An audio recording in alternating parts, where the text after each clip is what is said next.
불확실한 시장에 맞설 차별화된 투자 전략 3월 6일 머니쇼 플러스 시작합니다. 자, 일단 동시효과 상으로는 코스피 양전에 성공했습니다. 그래서 양시장 모두 잘하면 상승 마감할 것 같습니다. 네, 오늘 코스피에서 외국인들이 또 조 단위의 매도세를 맞습니다. 보여주고 있는 상황에서도 코스피가 플러스를 보이게 되면 또 개인 투자자들의 힘을 그쵸. 이렇게 확인하게 되는 건가라는 네. 생각이 드네요. 개인 투자자들의 힘을 잘 느낄 수는 있었는데 뭔가 지난달에는 사실 이만큼 샀으면 조금 더 높은 상승폭이 나왔습니다. 지금 그만큼 외국인의 수급을 좀 예민하게 봐야 된다라는 이야기도 나오고 있습니다. 네. 수급이 좀 엇갈리고 있는데요. 다음 주 시장에 대한 전략 저희 머니쇼 플러스와 함께 만들어 보시면 좋을 것 같습니다. 지금 보시고 계신 머니쇼 플러스는 SBS BG앱과 유튜브에서 실시간 시청이 가능합니다. 더 많은 국내 주식 정보 받아보실 분은 카카오톡 채널 머니랩을 추가하시길 바랍니다. 국내 증시 마감됐습니다. 마감 상황 저와 함께 확인해 보시죠. 상승은 상승이네요. 코스피 0.02% 상승 마감했습니다.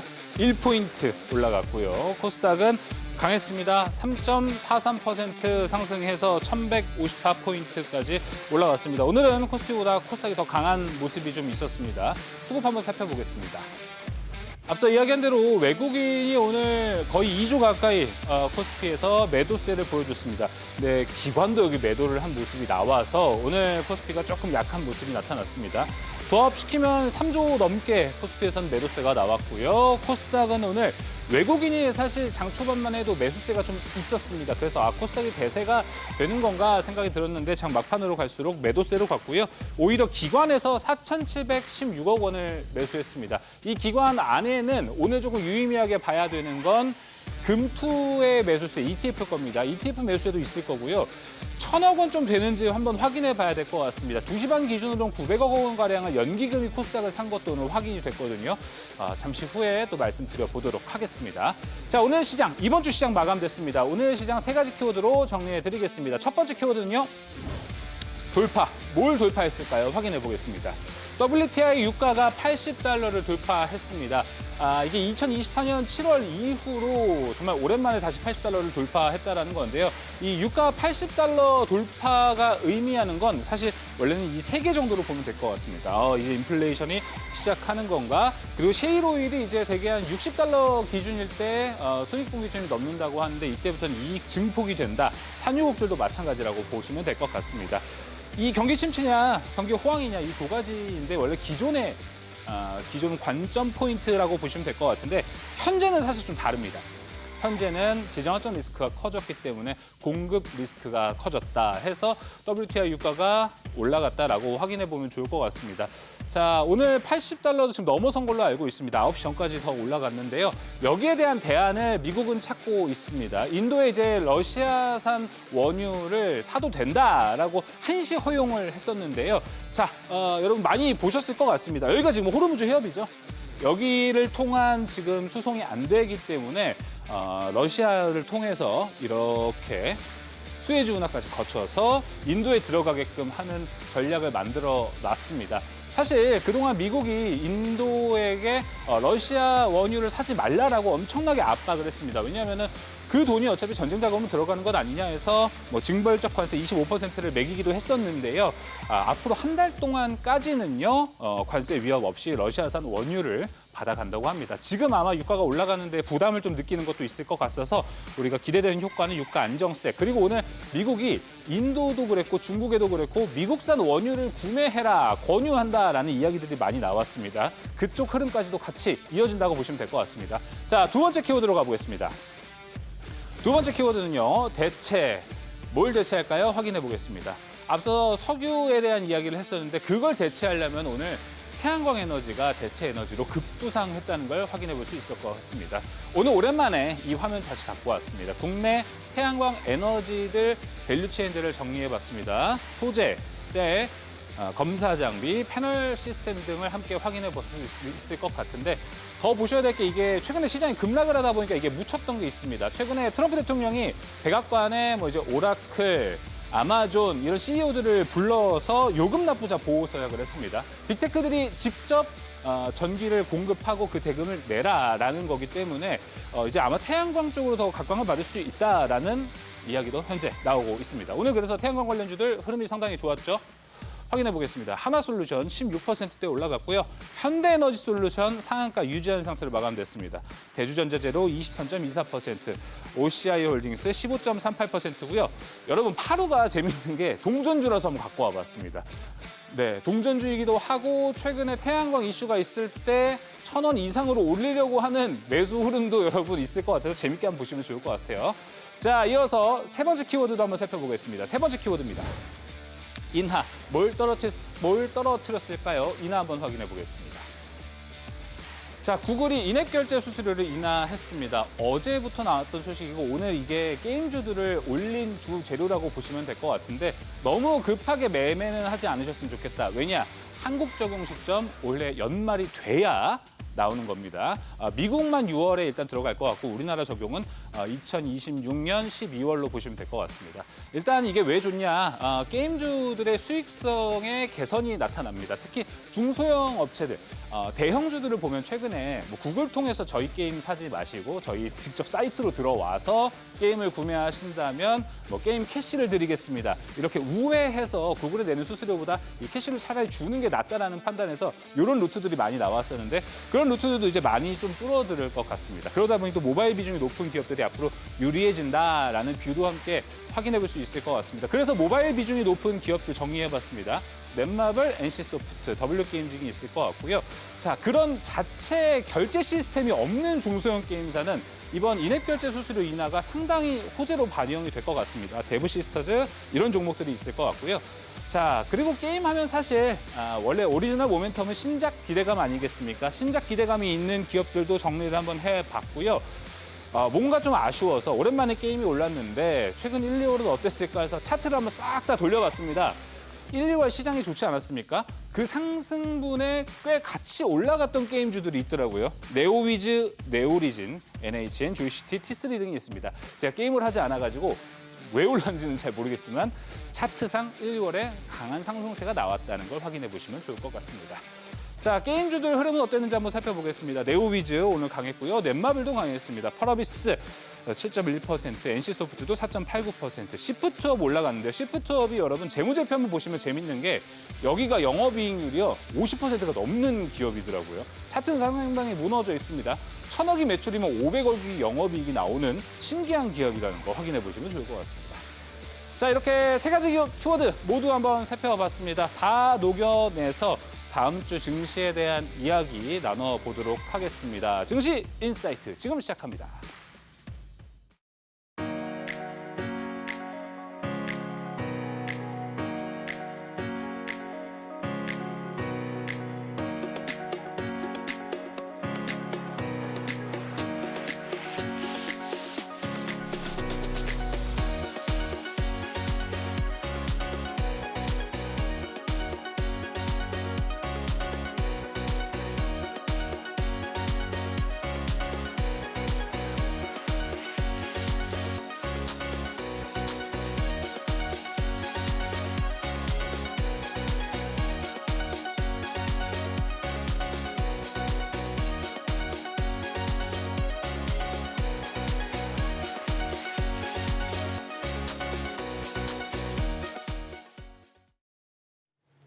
나날이 변동성이 극대화되는 우리 증시, 장중에 지수별로 상승과 하락을 오가면서 아찔한 흐름을 보여줬습니다. 네, 개인과 메이저 수급 주체 간의 기싸움도 치열하고요. 시장에 영향을 주는 리스크가 속속 등장하고 있습니다. 오늘 일정 정리하고 다음 주 전략 세워보겠습니다. 함께할 두 분 소개합니다.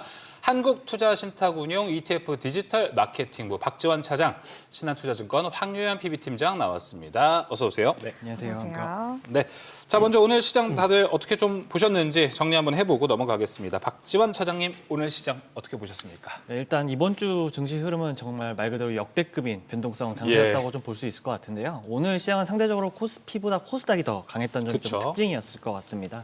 그래서 오늘 시장에서 이제 좀 눈여겨볼 게 한 두 가지 정도 요약을 좀 해볼 수 있을 것 같은데, 첫 번째는 앞서서 뭐 말씀 주셨던 시장의 주체가 누가 될 것이냐, 요게 가장 또 관전 포인트였습니다. 그래서 장 초에는 코스피가 좀 낙폭을 줄이기도 하고 코스닥이 좀 상승을 많이 했는데 사이드카까지 걸리기도 했었죠. 그쵸. 그래서 이제 그렇게 좀 진행이 되다가 장이 좀 시작됨과 동시에 외국인이 좀 매도세가 강해지면서 반등폭을 또 반납을 했었습니다. 근데 결국엔 또 장 끝날 때는 다시 또 시장이 또 올라가는 모습을 보여줬고요. 이제 아무래도 2월까지는 이제 개인 중심의 ETF 수급으로 인해서 좀 시장이 좀 강했던 반면에 이제 3월 들어서는 뭐 이란이나 미국이나 이란 이슈가 또 있었기도 했지만 외국인 수급이 어디로 가느냐에 따라서 또 시장의 장세가 갈라지는 그런 모습이 있을 것 같아서 앞으로 외국인 수급을 좀 주목해서 봐주셔야 될 것 같고요.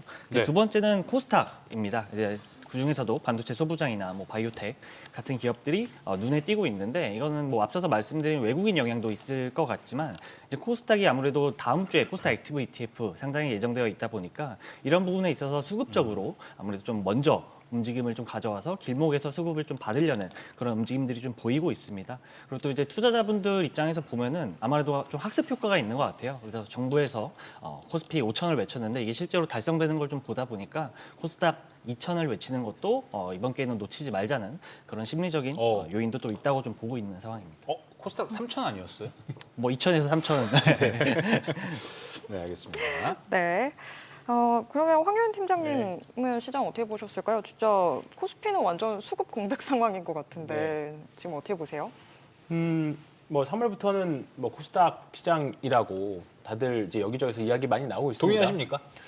저는 뭐 이미 2주 전부터 한번 해도 됩니까? 근데 이번 주에 의미 있는 수급들이 조금 바뀌었죠.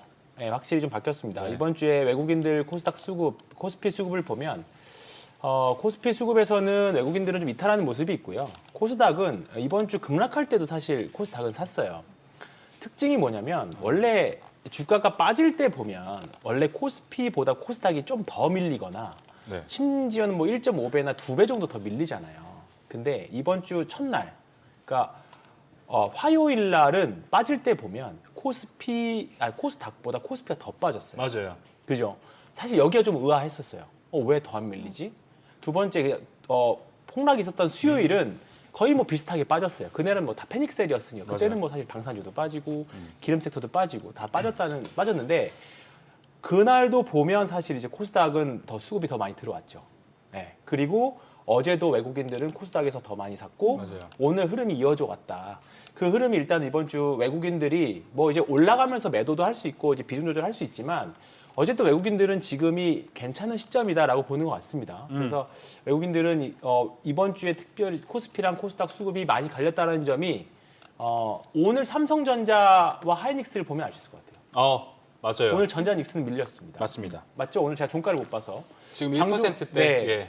오늘 장중 내내 2에서 3% 마이너스였지만 그에 비해서 설 전후로 이제 삼성전기가 먼저 튀었고요. 소부장은 오늘 굉장히 센 날이었지만 삼성전자 하이닉스는 밀렸다. 이 부분이 앞으로 3월달, 4월달 우리가 어떻게 섹터 비중을 가져가야 되는지 그쵸. 업종 비중, 뭐 시장 비중을 가져가야 되는지 그 힌트를 좀 줬던 것 같습니다. 그래서 지금부터는 뭐 말씀해 주셨던 대로 정부의 의지도 좀 있고 네. 그 다음에 사실 코스닥 시장, 코스피는 사실 뭐 6천을 가더라도 우리가 이걸 해석할 수 있는 여지가 있죠. 뭐 밸류도 그렇고 삼성전자나 하이닉스 영업이익 생각해 보면 뭐 6천 말이 돼 할 수 있지만 코스닥은 이렇게 비싼데 이게 말이 돼? 이럴 수 있는 분들이 되게 많으실 거라고 봐요. 맞아요. 네. 그런 상황에서 근데 그럼에도 불구하고 지금 개인 투자자들 특히나 ETF로 코스닥을 밀어넣는데 예를 들어서 이번에 부동산을 팔고 들어오신 분들까지는 모르겠습니다만 예금에서 주식으로 넘어오신 분들을 보면 머니무브. 네, 머니무브 어쨌든 머니무브의 자금을 생각을 예. 해보면 삼성전자, 현대차, 뭐 하이닉스 살 수 있습니다. 근데 그 자금이 코스닥에 있는 개별주로 들어갈까? 라고 생각해 보면 그러면 차라리 ETF로 들어갈 확률이 매우 높다. 그래서 코스닥 대형주 위주, 코스닥 지수 위주. 맞아요. 그렇다 보니까 그냥 종목들 상관없이 따라 올라오는 그런 현상이 촉인 것 같아요. 아직은 포모라고 보기에는 좀 쉽지 않습니다. 왜냐하면 일주일 전 주가랑 거의 이제 비슷해졌을 뿐이에요. 네. 이제 만약에 여기서 투자를 한 사람과 안 한 사람, 이번 주에 아마 100% 현금화하신 분들은 오늘도 못 살 확률이 매우 높습니다. 맞아요. 예, 그러면 이제 여기서 다음 주, 다다음 주 이제 시장도 진정이 되고 어느 정도 이제 뭔가 랠리가 확실히 이제 좀 격차 좀 벌어지면 네. 거기서 이제 포모가 올 확률이 좀 높겠죠. 알겠습니다. 자, 일단 오늘 시장, 그리고 어제부터 저희가 방송에서 계속 말씀드렸던 건 코스피보다 코스닥이 아웃퍼폼을 하고 있어서 저희도 마침 주제로 어제 코스닥 전략 이야기를 드렸었는데 이걸 통해서 또 도움을 보신 분들도 있으실 것 같습니다. 그래서 오늘도 코스피와 코스닥을 둘로 나눠서 이야기를 나눠보도록 하겠습니다. 먼저 코스피 점검부터 해봐야겠죠. 오늘 시장이 막판에 상승 전환을 했어요. 근데 아까 보셨다시피 최근에 뭐 시장이 10% 빠졌을 때도 그때는 삼성전자 10% 빠졌고 하이닉스 10% 빠져서 같이 빠지는 건 봤는데 시장이 상승 전환했는데 SK하이닉스와 삼성전자는 1%대 하락을 하고 있네. 이런 또 광경도 되게 오랜만에 보는 것 같습니다. 일단 계속해서 코스피에 대한 점검을 좀 해보자면요. 차장님, 네. 코스닥은 가는데 코스피가 지금 이렇게 조용해진 것도 어떻게 보면은 많이 오른 것에 대한 부담입니까? 코스피가 그동안 많이 올랐다? 아무래도 그 영향이 가장 좀 큰 영향이지 않나 생각을 해볼 수 있을 것 같고요. 삼성전자 하이닉스가 뭐 전쟁 이전에 전쟁이 물론 하락이 시발점이 됐기는 했지만 작년 9월부터 뭐 디램 가격 상승하면서 주가가 거의 3배에서 4배가량 올랐잖아요. 맞아요. 그렇기 때문에 외국인 입장에서도 이거를 차익 실현할 때도 많이 오른 것부터 쳐낼 수 있기 때문에 삼성전자 하이닉스에 대한 뭐 수급적인 마이너스 요인이 좀 있었다 이렇게 좀 볼 수 있을 것 같고요. 하지만 이제 저희가 또 투자하는 입장에서 봤을 때는 뭐 기업은 결국엔 또 펀더멘탈로 수렴하기 때문에 그런 부분에서 봤을 때는 펀더멘탈 훼손이 있다고 보기 좀 어렵거든요. 네. 그렇기 때문에 여전히 좀 긍정적으로 볼 수는 있을 것 같고 그리고 또 이번 사이클에서 이제 주가가 3-4배 상승할 동안 사실 이익 전망치 역시 3-4배 상승했기 때문에 밸류 자체가 뭐 비싸거나 부담스러운 정도는 아니라서 네. 오히려 하락을 해가지고 더 밸류가 싸졌다고 볼 수가 있겠죠. 예. 그렇기 때문에 뭐 삼성전자나 SK 하이닉스 뭐 넓게 보면 반도체 섹터까지는 뭐 아직 여전히 긍정적으로 볼 수 있을 것 같고 말씀 주신 대로 소부장 그리고 SK 하이닉스, 삼성전자 이렇게 또 긍정적으로 볼 여지가 있지 않나 생각하고 있습니다. 황윤현 팀장님, 네. 이게 사실 우리가 이번 주에 엄청난 롤러코스터를 경험해서 그런 건지 모르겠는데 네. 삼성전자 오늘 1.77% 하락, 하이닉스도 비슷하게 하락을 네. 했습니다. 10몇 % 하락한 거 보고 이거 보니까 네. 하락한 건가 싶다는 생각도 조금 들긴 해요. 네. 일단은 삼성전자 하이닉스가 이번 주에 특히 지지난주 한 이제 2주 동안의 흐름을 보면 저는 이제 계단식 상승 좋아한다고 말씀드렸잖아요. 네. 그러다가 이제 한쪽으로 쏠렸을 때 하락도 계단식으로 하락하다가 한쪽으로 쏠렸을 때가 문제인데 삼성전자 2월 말 보면 이제 상승의 가파름이 확 가팔라졌어요. 2월 마지막 주 보면. 그리고 이번 주에 주가 빠질 때 보면 거래량이 역대 최고 거래량이 실렸습니다. 네. 거래량이 최고 거래량이기 때문에 거래 대금도 역대 최고 대금이 나왔겠죠. 주가도 꽤 많이 올라와진 상황이기 때문에 이 부분이 조금 이제 투자자들 간에 생각이 저는 많이 바뀐 변곡점이라고 봅니다. 그리고 그 자금들이 전자보다는 소부장, 이제 증설 이야기도 때마침 지난주부터 나왔잖아요. 그렇다 보니까 지금 사실 소부장들은 신고가 가는 종목이 이제 속출하기 시작했어요. 맞아요. 네. 근데 전자닉스는 오르지 못하는 양상이거든요. 근데 요거를 우리는 과거에 2016년, 17년 사이클에서도 겪었습니다. 그때는 이제 데이터 센터, 클라우드 데이터 센터 관련이었는데 그때도 삼성전자 2016년 내내 올라가는 동안 소부장 거의 오르지 않다가 네. 전자가 2018년 초였던 것 같습니다. 그때 쉬고 나서부터는 소부장들 달리고 바이오텍들 달리고 이제 수급이 퍼진 거죠.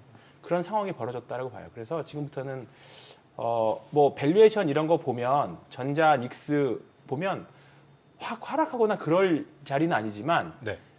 주식의 수익률 게임으로 봤을 때는 예. 이제는 좀 중소형주, 소부장들이 조금 더 매력적이라고 봅니다. 이제 명분도 생겼죠. 증설에 대한 명분도 많이 생겼고 그쵸. 그다음에 뭐 당분간은 실적 이슈는 한 2달 정도 공백기잖아요. 뭐 그렇기 때문에 지금부터 한 2달은 이제 모멘텀 플레이 장이다. 네. 그리고 전쟁으로 인해서 한번 수급이 엉켰습니다. 굉장히 많은 사람들이 투자자들마다 생각이 바뀌었어요. 그렇기 때문에 이제부터는 진짜 종목장이 펼쳐졌다. 저는 그렇게 생각합니다. 완전히 지금 소부장 쪽으로 네네. 흐름이 갔다라고 네. 보셨던 것 같은데, 근데 반도체 대형주가 조정받은 게 네. 외국인들이 국내 시장 비중을 줄이는 과정에서 그렇죠. 어쩔 수 없는 네네. 거잖아요. 근데 외국인이 돌아오면 다시 또 맞습니다. 대형주가 가는 거 네네네. 아니에요? 물론 그거 가능성은 있는데요. 이미 일단 어느 정도 시세를 이거는 사실 뭐 주도주의 생로병사의 관점이다. 그러니까 밸류에이션 관점을 들이대면 할 말은 없어집니다. 아, 그렇죠. 네. 근데 언제냐의 관점으로 보면 타이밍의 관점으로 본다라고 하면 이제는 꽤 많이 대형주가 2, 3개월 갔잖아요. 그러면 당연히 피로도도 생기고 투자자들은 너무 지겨운 투자 논리 또 새로운 아이디어를 찾게 돼요. 네. 사실 삼성전자 투자 논리가 바뀐 건 하나도 없잖아요. 그냥 좋으니까 좋은 거다. 그렇기 때문에 그렇죠. 빠지면 분명히 또 올라오는 경우도 있을 겁니다. 올라오는 경우도 있을 건데 말씀하셨던 대로 이제 지난주에 블랙록 리밸런싱 이후에 매도 같이 들어왔던 추종 매도했던 자금들이 이제 그 자금들이 이제 한도 변경을 한다던가 그래서 좀 들어올 수도 있긴 하겠습니다만 지금부터는 올라가면 다 같이 삼성전자가 폭락을 해버리면 소부장이랑 버티겠어요. 그건 아니겠지만 삼전자는 그냥 우리가 현대차 1월달, 2월달 횡보세 잠깐 보여줬던 것처럼 그런 흐름을 가는 동안은 네.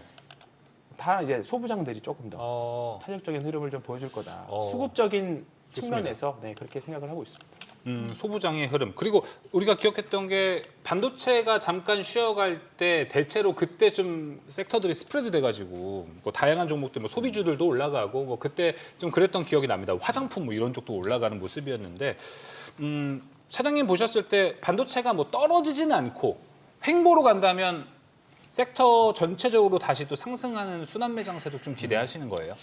그럴 수도 있을 것 같고요. 일단 기본적으로 말씀 주신 삼성전자 하이닉스가 횡보하게 된다면은 1차적으로는 반도체 소부장 기업들이 가장 좀 수혜를 볼 수 있을 것 같고, 안 그래도 삼성전자 하이닉스 역시도 팹 가동률 좀 당긴다는 뉴스가 있다 보니까 Q의 상승으로 인해서 소부장 쪽이 좋아지는 거는 이제 필연적일 것 같고요. 거기에다가 이제 정부의 드라이브까지 같이 겹쳐지면 또 말씀드린 대로 소부장 쪽이 주도권을 좀 가져갈 수 있을 것 같고, 그 외에도 바이오가 됐든 아니면 말씀 주신 소비재가 됐든 이런 쪽으로 또 온기가 또 퍼져갈 수 있기 때문에 어쨌든 삼성전자 하이닉스 중심으로 해가지고 수급의 이동을 좀 보셔야 되지 않을까 그렇게 좀 생각하고 알겠습니다. 있습니다. 오늘 외국인이 가장 많이 판 종목이 삼성전자와 SK 하이닉스입니다. 그러다 보니 두 종목도 오늘 하락을 한 건데 수급만 한번 여쭤보겠습니다. 차장님, 지정학적 리스크가 불거지기 전에는 사실 우리 시장 이끌어왔던 거 개인의 큰 매수세들이었습니다. 근데 지정학적 리스크가 발동되고 시장의 색깔이 좀 변한 건가? 요새 외국인 수급에 좀 예민하게 봐야 된다 이런 이야기들 많이 나오거든요.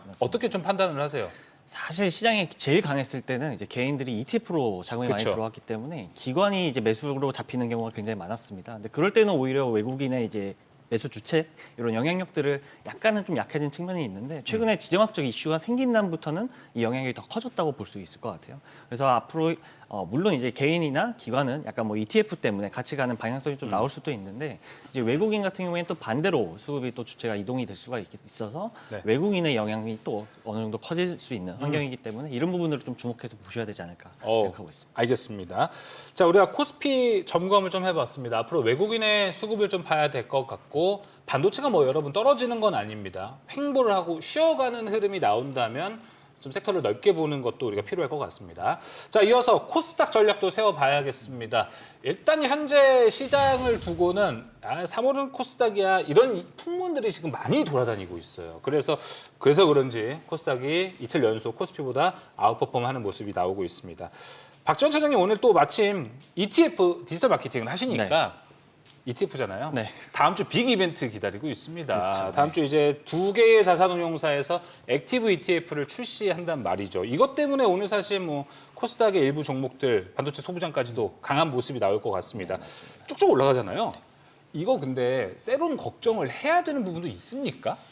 사실 제 개인적으로 생각하기에는 예. 이게 상당히 되더라도 그 이후에 개인들의 자금이 더 몰릴 수도 있기 때문에 세론보다는 오히려 좀 시작으로 보는 게 맞지 않을까 생각을 하고 있고요. 자금 유입? 맞습니다. 예. 예. 그렇게 되면은 오히려 그냥 코스닥 150에 대한 ETF를 이제 매수하려는 개인들보다는 액티브 쪽으로 가서 또 초과적인 수익을 내려는 그런 움직임이 있을 수 있기 때문에 이 ETF로 하여금 이제 코스닥 시장에는 더 자금이 지속적으로 들어올 수 있지 않을까 좀 그렇게 보고 있습니다. 우리가 미래는 다 알 수는 없지만 그래도 뭔가 자금 유입이 될 가능성이 좀 더 높다라고 박지원 차장이 이야기를 해줬고요.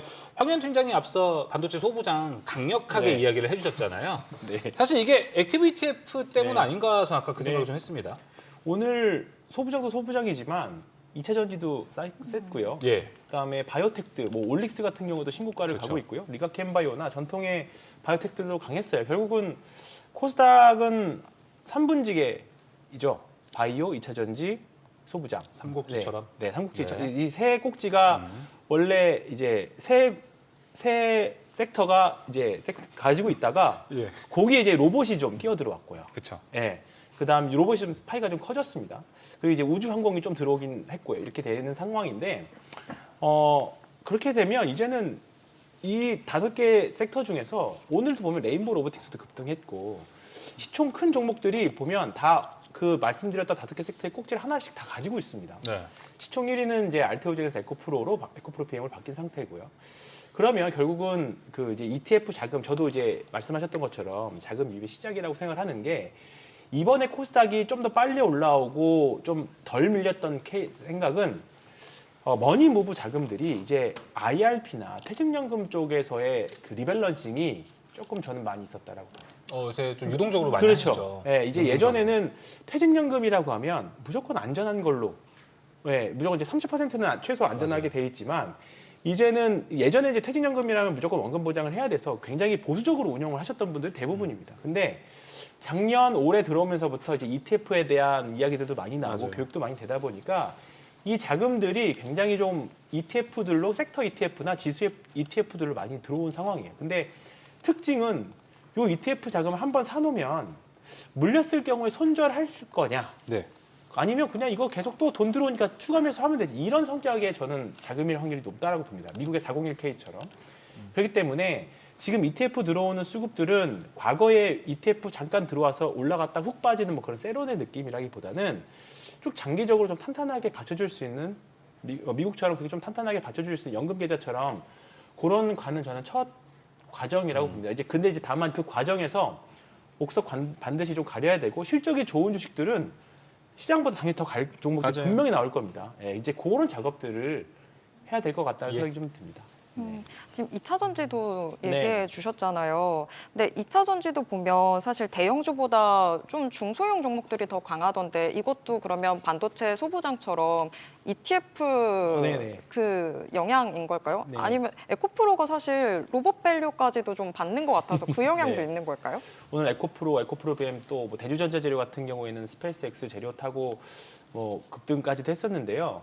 그러니까 지금 전반적으로 이제 투자자들은 이게 조금 최근에 들어오신 분들은 좀 이런 뉴스라던가 유튜브라던가 이런 거에 이제 민감한데 요즘에 이제 사실 코스닥 이야기 많이 나오잖아요. 네.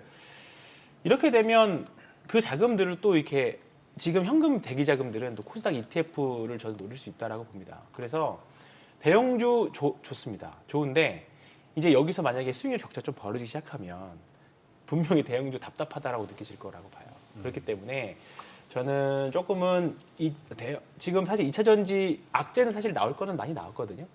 이제 이제 뭐 작년에 LG 엔솔 뭐 이제 그 배터리 취소된 거 그런 부분들이라던가 그런 악재들은 나올 만큼 나왔고 ESS 성장할 거 그다음에 시장에 유동성이 많으면 결국은 미래 밸류에이션까지 다 땡겨올 건데 그러면 이제 로봇 배터리까지 우리 생각하게 될 거라고요. 그러면 배터리는 그러면 이제 투자자들은 돈이 있으니까 상상력을 자극하게 됩니다.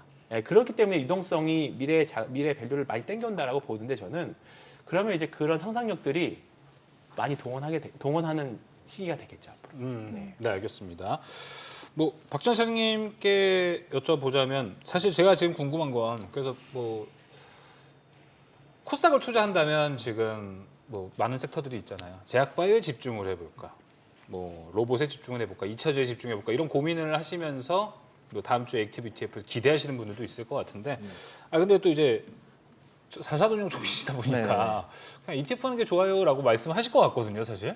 사실 이제 최근에 시장에 들어오신 투자자분들은 사실 코스닥 종목들이 많이 알려진 종목들이 그렇게 많지는 않다 보니까 종목 선택이나 섹터 선택에 좀 어려움이 있으실 것 네. 같아요. 근데 뭐 이제 뷰를 뭐 인사이트를 갖고 뭐 어떤 특정 섹터에 컨빅션이 있으셔서 투자할 때는 섹터 ETF를 이제 좀 선택을 하셔서 투자를 해도 되지만 그렇지 않을 때는 코스닥 150 혹은 코스닥 150 액티브 같은 이런 ETF를 활용해서 코스닥 시장에 좀 투자를 해보시는 거를 좀 말씀을 드리고 있고요. 네. 그게 아니더라도 뭐 그 외에도 뭐 다른 종목, 다른 섹터나 종목들에 대한 또 뭐 개인적인 주관을 갖고 있을 때는 그걸 또 활용하시는 것도 좋을 것 같습니다. 오늘 보니까 막 뭐가 들어갈까 이걸 맞아요. 고민하시는 분들 이런 기사들도 엄청 많더라고요. 그러한 뭔가 내가 소스라든지 그런 게 없다면 차라리 ETF가 더 좋은 전략이 코스닥에서는 좋을 수도 있을 것 같습니다. 네. 자, 다음 주에 넘어가 보겠습니다. 네. 자, 방산주가 오늘은 또 실적 성능을 입증하면서 랠리를 펼쳤고 또 고유가의 대안으로 태양광까지도 부각되는 모습이었는데 전쟁 수혜 섹터들의 유효 기간이 어디까지일지 좀 체크해 보겠습니다. 일단은 방산주부터 좀 이야기 나눠볼까요? 박지원 차장님, 네. 방산주 LIG 넥스원 이슈도 있었고 천공투의 실전 성능을 입증했다. 이런 이슈들을 보면 방산주는 계속해서 자꾸 길게 보는 재료들만 더해지고 있는 상황인 것 같아요. 네, 맞습니다. 이게 사실 이번 주에 승리자 한 섹터를 꼽자면 사실 방산주가 맞을 것 같아요. 이제 전쟁 관련해서 정유주나 LPG, LNG 이런 관련주들도 상승이 있었지만 이건 아무래도 좀 성장으로 이렇게 주가가 올랐다기보다는 약간은 좀 방망이를 짧게 잡으시고 트레이딩하는 성격의 그런 섹터나 종목이라 볼 수 있었다 반면에 방위산업은 어쨌건 이제 러우 전쟁 이후에는 실적 성장을 보여줬잖아요. 지금 증명을 하기도 했고. 어쨌거나 이제 성장이 계속 나올 수 있는 그런 섹터다 보니까 이런 상황에서 이런 모멘텀들이 얹어지면서 주가가 좀 좋았다고 좀 볼 수 있을 것 같고요. 실제로 말씀 주신 대로 이제 LIG 넥스원, MSM, 천공투라고 불리는 이제 무기가 이번에 또 성능을 또 입증을 하기도 했는데 실제로 이제 UAE에 이제 수출이 이미 되어 있었던 상황이기 때문에 즉시 또 사용을 할 수가 있었고요. 오늘 뉴스로는 또 이제 그 미사일을 또 추가적으로 인도를 좀 시기를 앞당겨서 수출을 하겠다는 얘기가 나오고 있는데 이제 방위산업 특성상 인도하는 시점에 이게 매출이 찍히거든요. 그렇다 보니까 이런 뉴스들이 실제로 이제 일어나게 된다면은 이거는 펀더멘탈적으로도 실적이 잘 나올 수 있는 그런 요소들이기 때문에 이거는 분명히 긍정적인 소식이라고 좀 말씀을 드릴 수 있을 것 같고 또 관련주인 하나에어로스페이스나 하나시스템, LIG 넥스원 모두 다 좀 긍정적인 모습 주가 흐름을 좀 보이고 있다고 볼 수 있을 것 같아서 이런 부분들은 관련된 종목들 같이 좀 참고해서 보시면 좀 좋을 것 같습니다. 이게 혹시 다른 중동 국가들의 추가 수주까지도 좀 플러스 시키는 요소가 될 수 있을까요? 그렇죠. 사실 이제 방산주들이 이미 중동에 수출을 많이 해놓은 이력을 또 갖고 있어요. 이번에 천공투 M셈뿐만 아니라 L셈 관련해서도 이미 사우디나 다른 UAE 같은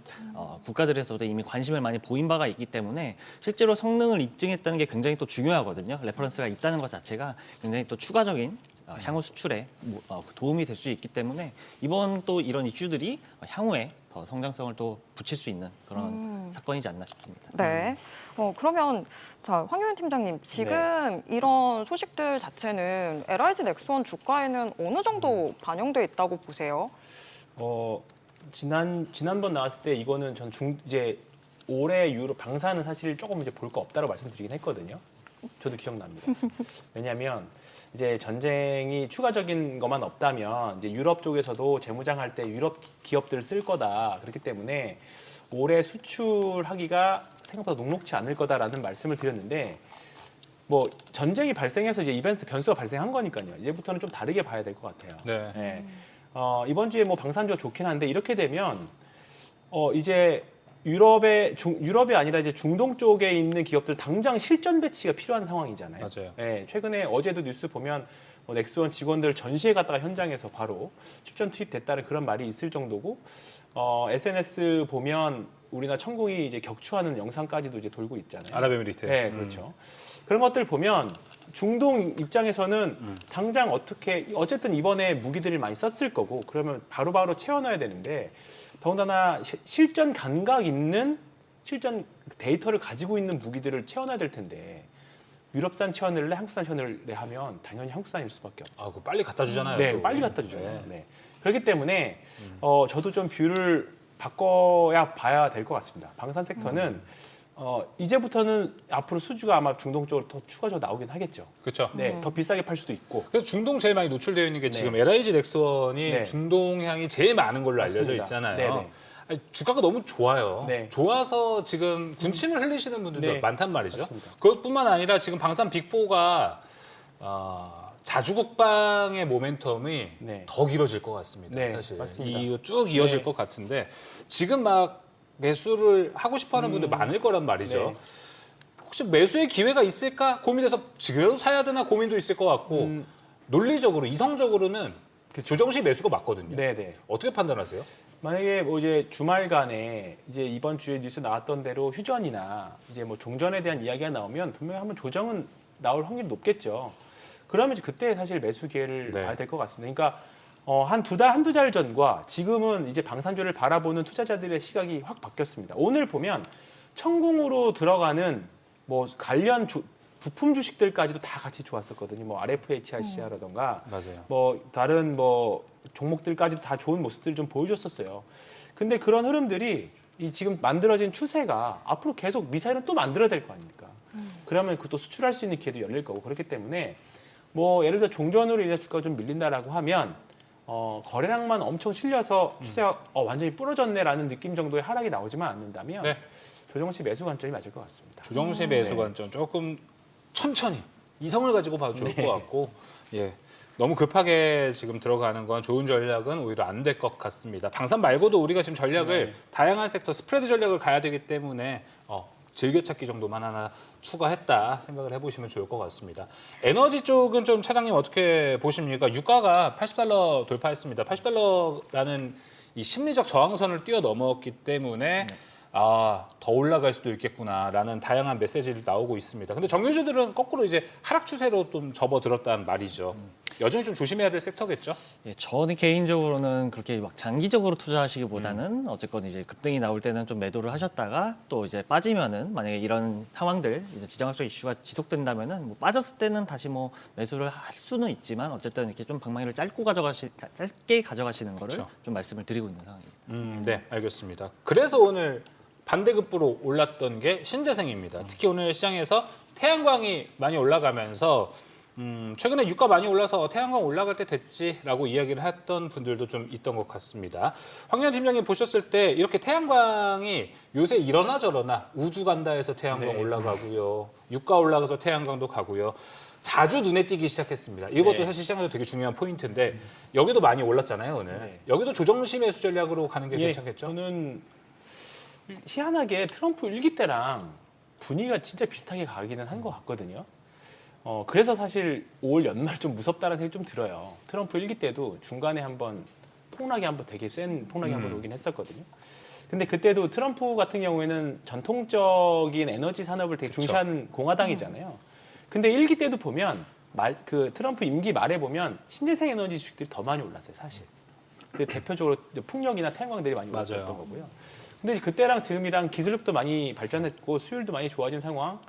그리고 유가가 이렇게 변동성이 있다라고 하면 당연히 대체 에너지 원자력부터 시작해서 이런 쪽에 당연히 불러올 수밖에 없을 것 같아요. 그래서 태양광은 사실 변동성이 크잖아요. 예. 그래서 저는 조금 뭐 길게 올라가더라도 좀 매매 전략이 좋을 것 같고요. 저는 원전 쪽이 좀 더 낫다라는 생각이 듭니다. 대체 에너지. 원전 쪽이 좀 더 낫다. 그래서 오늘 막판에 두산 에너빌리티도 막판에 좀 땡겨 올려줘 왔거든요. 그래서 현대건설이나 두산 에너빌리티 쪽도 그쪽이 조금 더 저는 편안하지 않을까 생각이 좀 듭니다. 네, 사실 원전도 뭐 신재생의 한 그렇죠. 네. 축을 또 담당을 한다고도 볼 수는 있습니다. 근데 이제 황현 팀장님 아까 얘기해 주신 것처럼 지금 트럼프 레임덕에 대한 이야기도 솔솔 나오고 있잖아요. 근데 그러다 보니 진짜 만약에 올해 11월 트럼프의 레임덕에 내가 베팅을 한다? 그럼 신재생을 사는 전략도 그렇죠. 괜찮겠네요. 네. 트럼프 입장에서는 지금부터 연말까지는 그 안에 뭔가 한 번 더 지지율을 올리기 위한 배팅, 예를 들어서 뭐 음모론을 좀 생각해 본다면 이번 전쟁도 지지율을 올리기 위한 하나의 뭔가 일환이라고 했다라고 하면 사실 지금 여론 썩 좋은 편은 아니거든요. 제가 폴리마켓 보니까 한 60% 정도는 반대하는 걸로 나오더라고요. 근데 앞으로 이제 또 추가적으로 이런 모험을 하기에는 저는 좀 시간적인 여유나 수습할 수 있는 시간이 좀 없을 것 같다고 봐요. 5월 달에는 또 그 연준 위원장도 바뀌고 뭔가 이제 시장에 더 신경 쓸 거기 때문에 작년에도 딱 한 번 있었잖아요. 4월 달에. 네. 그 관세 이슈를 한 번 밀리고 그 이후는 시장이 괜찮았고 그렇죠. 올해는 3월 달에 어제도 요 이슈가 하나 있었던 거고 그리고 사실 이번에 코스피는 MDD가 다 나올 만큼 다 나왔습니다. 우리나라 코스피 평균 MDD가 한 19% 이 정도 되는데 이번에 보니까 20% 정도 빠졌더라고요. 그렇기 때문에 일단은 1년으로 나올 수 있는 단기 변동성은 거의 다 나왔다고 보면 뭐 레임덕의 배팅 뭐 그런 정치적인 이슈보다 저는 이제 정상적인 시장 찾아갈 거라고. 예, 알겠습니다. 박 전 차장님께도 이 신재생과 관련된 인사이트 한번 들어보고 싶습니다. 여기 뭐 긍정적으로 보세요, 일단. 어쨌건 이제 말씀 주셨다시피 시장에서 지금 거론되고 있는 횟수가 좀 증가는 하고 맞아요. 있어요. 뭐 레임덕 이슈도 그렇고 이제 뭐 우주도 또 붙었었고요. 또 이번에도 마찬가지인데 저 역시 마찬가지로는 좀 중장기적으로 본다면 태양광보다는 원전 관련 쪽이 좀 더 낫지 않나 보고 있고 어쨌건 이게 또 이 전력이라는 게 기저전력으로 사용할 수 있는 AI와 또 묶일 수가 있잖아요. 그렇게 봤을 때는 오히려 원전 쪽이 좀 더 네. AI와 또 묶어서 장기적으로 볼 수 있지 원전. 않나 그렇게 생각하고 아 있습니다. 그리고 수소 있잖아요. 네. 최근에 수소도 많이 거론됐어요. 맞습니다. 네. 현대차가 이제 현대차그룹이 이제 새로 이제 공장도 건설하면서 거기에 수소 에너지도 한다라고 해서 수소도 뭔가 차착 튀어 올라왔는데 여기는 근데 조금 이제 가시성과는 멀기도 하잖아요. 그렇죠, 맞습니다. 그리고 또 이론적으로 봤을 때 사실 원전이 돼야 수소가 또 그것도 값싸게 맞습니다. 또 그 물분해를 통해 가지고 맞아요. 해가지고 이제 수소를 또 이제 얻어낼 수가 있기 때문에 어쨌거는 원전이 먼저라고 저희는 좀 보고 있고요. 원전 수소 먼저. 역시도 좀 짧게 보시는 게 낫지 않나 생각하고 있습니다. 일단은 두 분 의견이 다 원전으로 좀 모이게 되는 것 그러네요. 같네요. 네, 이렇게 체크를 해보고요. 자, 다음 섹터 저희 확인해 보도록 하겠습니다. 어제는 저희가 소외된 거는 그냥 보지 말자라는 쪽으로 이야기가 갔던 것 같은데 그래도 오늘 게임과 화장품 좀 소외됐던 쪽에서 오름세가 좀 나와서 요거 바닥이 좀 확인이 된 건가 체크를 좀 해보도록 하겠습니다.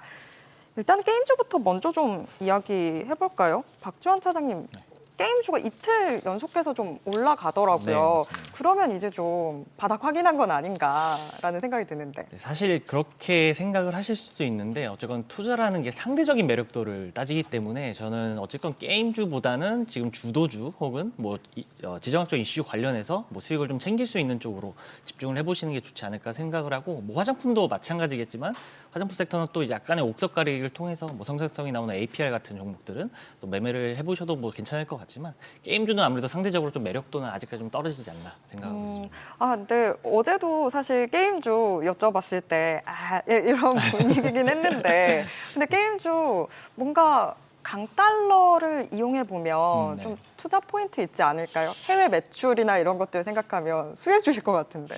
네. 지금 달러가 사실 이제 높은 수준에서 계속 좀 어느 정도 유지가 되고 있기 때문에 오히려 강달러를 찾는다면 저희는 수출주 관련해서 찾는 게 더 낫지 않을까 좀 그렇게 생각하고 있습니다. 야, 이 정도면 게임주와 달러를 엮었어요? 어떻게든 엮어보려고 게임주가 있으신 것 같은데요. 노코멘트 하겠습니다. 노코멘트 한다. 네, 알겠습니다. 네. 일단은 게임주 어떻게든 찔러봐도 안 됐는데 화장품주는 그래도 조금 긍정적인 얘기가 좀 얘기를 해주셨는데 그럼 화장품주도 한번 좀 체크를 해볼까요? 황윤 팀장님 어떻게 보세요? 화장품주는 조금 대안이 될까요? 화장품은 APR 아니면 의미 없다 생각합니다. 오늘 두 분이 짜셨나요? 왜냐하면 지금 시장이 스프레드 전략 계속 말씀하시지만 네. 너무 펼칩니다. 이렇게 되면. 네, 그럼 선택과 진짜 집중이 종목 필요해요. 백화점 된다. 네. 아. 이게 종목 백화점이 명품관이면 상관없는데 이렇게 하다가는 이제 정말 종목 백화점 잡다한 것들이 다 모일 수도 있어요. 네. 갑자기 스포츠관 가서 그렇죠. 6층 가서 사고, 그렇죠. 가전 사고, 네네. 이렇게 될 수도 있기 과하다. 때문에 그리고 저는 개인 투자자가 한 6개 넘어가기 시작하면 결국은 시장 따라간다라고 봐요. 네. 그렇기 때문에 종목을 이제 압축할 필요는 있을 것 같고요. 화장품에서는 이제 계속 결국은 수출주들을 봐야 되는 거잖아요. 그럼 수출을 제대로 할 수 있는 기업들 또는 해외 기업들이 할 수 없는 것들을 봐야 됩니다. 근데 그런 부분들에서 할 수 있는 게 지금 APR 정도밖에는 사실 안 보여요. 지금 사실 아모레퍼시픽이나 LG생활건강 전통의 화장품 기업들 또는 네. 우리가 2014, 15년 우리 한류 열풍 때 엄청 올라갔던 마스크팩 기업들 그때 생각해 보면 그때 이후로 시장에서 엄청 메가히트 상품이 사실은 없는 상황이에요. 근데 지금 APR의 메디큐브 상품들은 이거는 그래도 계속 인플루언서들 사이에서 계속 언급이 되고 히트도 되고 있고 유럽이나 미국 쪽으로 계속 나가는 구간입니다. 그렇기 때문에 보유자 기존의 화장품들 싸서 보유하실 수도 있지만 네. 이게 주식이 바닥이라고 해서 올라간다는 걸 보장하는 건 아니거든요. 맞아요. 하방 경직을 갖고 있을 뿐이지 그게 수익으로 연결된다는 등식이 성립되지는 네. 않습니다. 그렇기 때문에 지금은 주도주 위주로 매매하시기를. 그래서 뭔가 좀 끌어들이는 뭔가가 있어야 되는데 네. 화장품이 요새 작년에 워낙 좋았다 보니까 맞습니다. 작년만큼의 퍼포먼스가 네. 올해 안 나와서 요새 좀 부진을 면치 못하는 것 같은데 사실 이쪽 섹터를 말할 때 엮이는 섹터가 스킨부스터입니다. 네. 오늘 스킨부스터 좋았네요. 한스바이오메도 많이 올랐고 LNC바이오도 많이 올랐고 네. 파마리서치는 여전히 좀 네. 소외된 모습도 나옵니다. 여기는 화장품과 그래도 좀 다르죠. 조금 다르죠. 네, 좀 다른데 이제 4세대 스킨 부스터, 5세대 스킨 부스터를 네. 좀 봐야 되는데 파마리서치 리쥬란 이후에 LNC 바이오가 하는 리투오 맞죠? 리투오가 좀 나오다가 이제 좀 LNC 바이오 좀 쉬어가는 국면이에요. 그래서 이제 이 부분들 저도 계속 관심 갖고 있는데 뭔가 작년만큼 소비재가 확 성장률이 잘 안 나오는 경향들이 좀 있는 것 같아요. 그래서 지금은 어쨌든 전쟁으로 인해서 그 이후에 결국 보면 IT 섹터들이 결국 다 좋았습니다. 과거에 보면 결국은 최첨단 기술들이 다 들어가는 거기 때문에 결국은 이번에 전쟁에도 AI 쓰였고 반도체 없으면 전쟁도 이제 할 수 없다 이렇게 되어가고 있는 거잖아요. 그러면 결국은 또 반도체로 귀결될 수밖에 없어요. 그러네요. 그래서 상대적인 매력도에서 소비재들은 사실 작년에 화려했던 뭐 핑크퐁의 쌈지엔터도 사실 지금 별로 안 좋고 뭐 홍콩의 팜마트도 사실 별로 좋지 않은 상황이거든요. 저는 글로벌리하게 사실 지금 폴로 정도 뭐 코치 그 회사 빼고는 사실 별로 좋지 않은 걸로 제가 알고 있거든요. 그래서 지금에서는 소비재에 굳이 비중 있게 가실 필요가 있을까 네, 그런 상황입니다. 그러니까 지금 시장이 전쟁 전이랑 비교했을 때 변동성만 좀 높아진 거고 투자 네. 포인트는 3월에도 그냥 계속해서 맞습니다. 그 전과 똑같이 네. 유지하면 된다. 네. 이렇게 보시는 거죠. 저는 뭐 하나 더 말씀드리면 다음 주가 선물옵션 동시만기가 있어요. 어쩔 수 없이 다음 주까지는 변동성을 내재해서 갈 수밖에 없는 상황이라고 보고 다만 이번 주에 변동성이 나오면서 저는 포지션들이 많이 정리돼 있다고 보거든요. 외국인들 선물 포지션 봐도 거의 선물 시장에서는 추가적인 매도가 이제 안 나오는 상황이 나올 수 있는 여력이 많이 이제 없어졌습니다. 네, 그렇기 때문에 다음 주까지만 잘 넘기면 시장은 다시 정상궤도 저는 갈 거라고 생각합니다. 일단 단기적으로 보면 다음 주까지가 최대 고비가 네. 될 수 있을 것 같다라고 보셨고 그러면 박지원 차장님은 어떻게 보실까요? 단기적으로 지금의 시장 전망. 저도 어쨌건 이제 전쟁이 아직 종결된 게 아니기 때문에 이런 전쟁에 대한 이슈들이 좀 무뎌지긴 할 테지만 어쨌건 이제 변동성은 좀 지속될 수 있다고 보고 있고요. 말씀 주신 대로 선물옵션 만기 일도 있고 그리고 또 가장 중요한 건 이제 다다음 주에 엔비디아 GTC 행사가 있잖아요. 그때 또 뭐 로봇이 됐든 반도체가 됐든 또 우리나라 반도체 두 기업 모두 관련돼서 이제 모멘텀이 또 나올 수 있어서 뭐 최근에 또 뭐 소캠 적용 여부도 얘기가 나오고 있기 때문에 다양한 뭐 반도체도 하나만 아니라 여러 종류의 반도체에서 모멘텀이 나올 수 있어서 여전히 저희는 AI나 아니면 또 반도체, IT 관련된 섹터들을 좀 주도 업종으로 포트에 좀 가져가시는 게 낫지 않나 생각하고 있습니다. 네, 알겠습니다. 와, 근데 오늘 진짜 다양한 이야기 많이 해본 것 같습니다. 사실 코스피와 코스닥도 점검을 해봤고 마침 또 이제 박지원 차장님이 다음 주 여러분들이 가장 또 기대하시는 ETF 출시되는데 거기에 대한 전망 이야기도 함께 좀 들어볼 수 있었습니다. 자, 오늘 증시 인사이트는 여기서 마무리해 보도록 하겠습니다. 박지원 차장, 황유현 팀장 함께했습니다. 오늘 말씀 고맙습니다.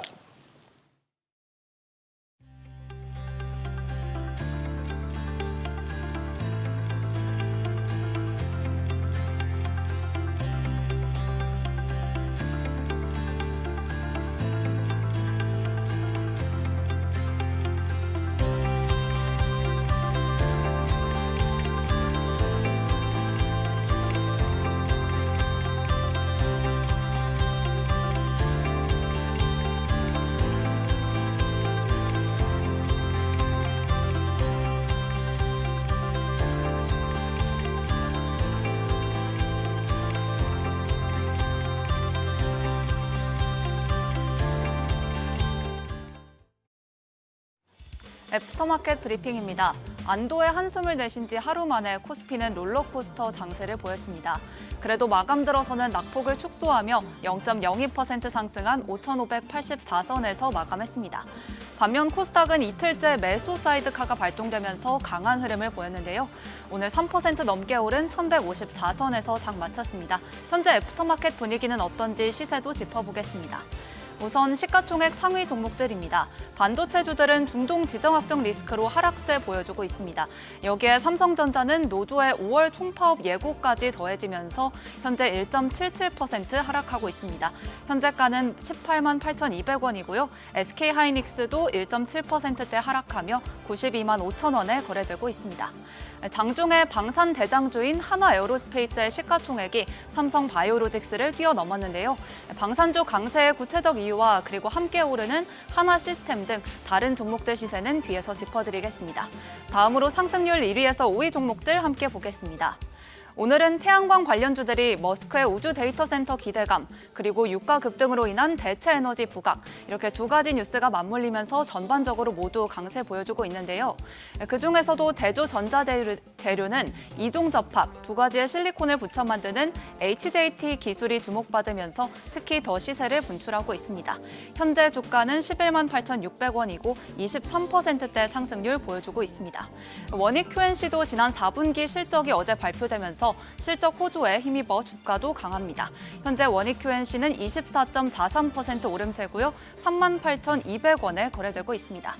그리고 큐리언트 주가도 뜨겁습니다. 현재 개발 중인 텔라세백이 신약으로 승인되면 미국 FDA에서 우선으로 심사를 받을 수 있는 권리, PRB를 확보하게 되는데요. 이 PRB의 핵심은 다른 제약사의 판매가 가능하기 때문에 현금화할 수 있다는 겁니다. 최근에 PRB의 거래 가격이 2억 달러를 넘어섰다는 소식에 큐리언트 주가가 강하게 반응하고 있습니다. 현재는 18% 넘게 오름세 타고 있고 41,050원에 거래되고 있습니다. 정규장 마감 후에는 화면에 없는 삼성 SDI가 급등세입니다. 3월 11일부터 시작되는 인터배터리 행사를 앞두고 시세를 더 분출하고 있습니다. 이어서 하락률 순위권 종목들도 함께 보겠습니다. 동성화인텍은 현재 급락세입니다. 8.01% 떨어지고 있고 24,700원에 거래되고 있습니다. 자기 주식 8,134주 처분 결정이 나오면서 현재 떨어지고 있고요. 또 국제 유가 급등으로 석유화학 업계 분위기도 안 좋은데요. 대한유화도 힘입어서 6.6% 떨어지고 있습니다. 124,600원에 거래되고 있습니다. 그리고 현재 화면에서 밀려난 DKL은 1월과 2월 누적 카지노 드롭액이 전년보다 증가하면서 어제는 5% 넘게 급등했는데요. 오늘은 그 상승폭을 대부분 반납하고 있습니다. 마지막으로 거래량 동반해서 함께 움직이는 종목들입니다.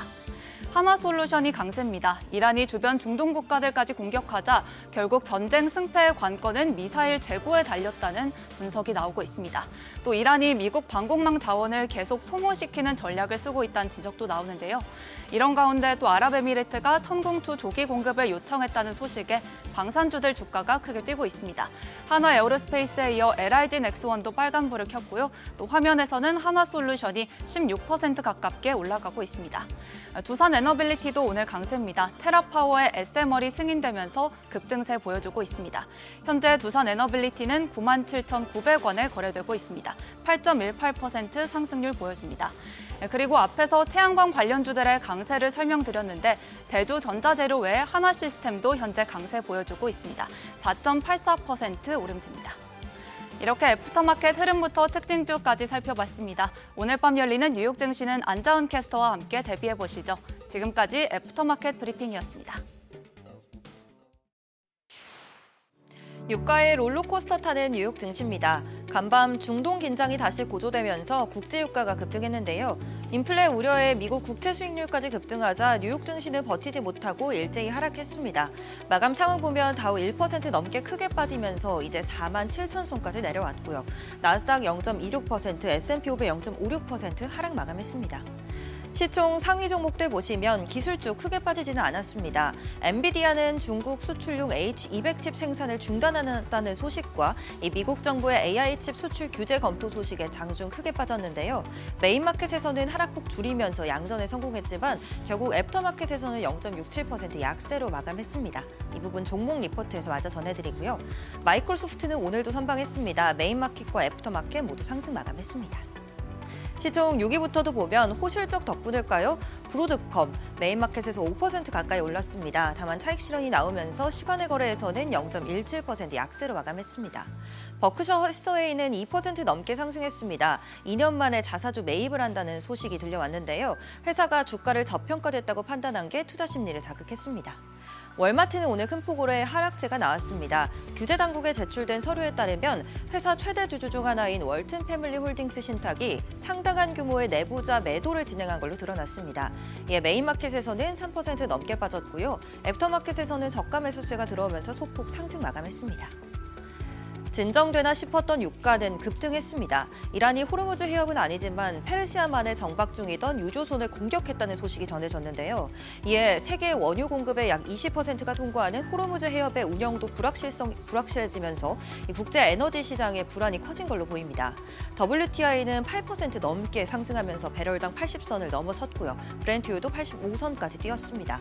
다만 미국 정부가 이란 전쟁이 국제 유가를 진정시키기 위해서 다양한 대응 방안을 검토하고 있다고 밝히자 상승폭을 줄이고 우리 시간 오후 12시 기준 1%대 하락으로 전환했습니다. 월가에서는 유가가 90달러 선을 넘어서고 국채 금리도 4.3% 이상으로 튈 경우 1차 위험 구간으로 보고 있는데요. 오늘 밤 이어질 유가 흐름도 지켜보시죠. 이어서 종목 리포트 살펴보시죠. 엔비디아는 중국 수출용 AI 칩인 H200 생산을 중단했습니다. 실제로 상무부와 엔비디아는 아직까지 H200 제품이 중국에 판매된 바는 없다고 밝혔는데요. 이에 TSMC의 생산 설비를 H200에서 차세대 AI 칩인 베라 루빈으로 전환한 걸로 알려졌습니다. 미국 정부의 대중국 수출 승인 지연과 또 중국의 잠재적인 규제 가능성이 배경으로 꼽힙니다. 또 엔비디아는 현재 H200 칩 재고가 약 25만 개를 보유하고 있는 걸로 알려졌는데요. 만약 중국이 반도체를 판매하게 된다면 일단 기존 재고를 소진해 대응할 걸로 보입니다. 미국 정부는 AI 반도체 수출 규제도 강화하는 방안을 검토하고 있습니다. 외국 기업이 AI 칩을 수입할 경우 미국 내 투자를 조건을 부과하는 방안을 논의하고 있습니다. 또 칩 수입 기업의 보안 관련 보증을 요구하고 또 소규모 칩 설치에도 수출 허가를 받도록 하는 규정도 검토되고 있는 걸로 전해졌습니다. 이와 함께 AI 칩 사용 방식에 대한 규제도 강화할 가능성도 있습니다. 칩 수출하는 기업은 사용 여부를 모니터링해야 되고 수입 기업은 대규모 AI 클러스터 구축을 제한하는 소프트웨어를 사용에 동의해야 합니다. 미국 정부는 AI 기술 스택의 AI 기업의 안전한 수출을 위해 확대하기 위한 조치라고 설명했습니다. 이어서 오늘장 주요 일정도 살펴볼까요? 미국의 1월 소매 판매와 2월 비농업 고용 보고서가 공개됩니다. 최근 급등한 유가의 연내 금리 인하 기대가 많이 낮아졌는데요. 발표되는 2월 비농업 고용 보고서가 향후 통화 정책을 가늠할 중요한 단서로 보입니다. 지금까지 뉴욕 증시 전략이었습니다.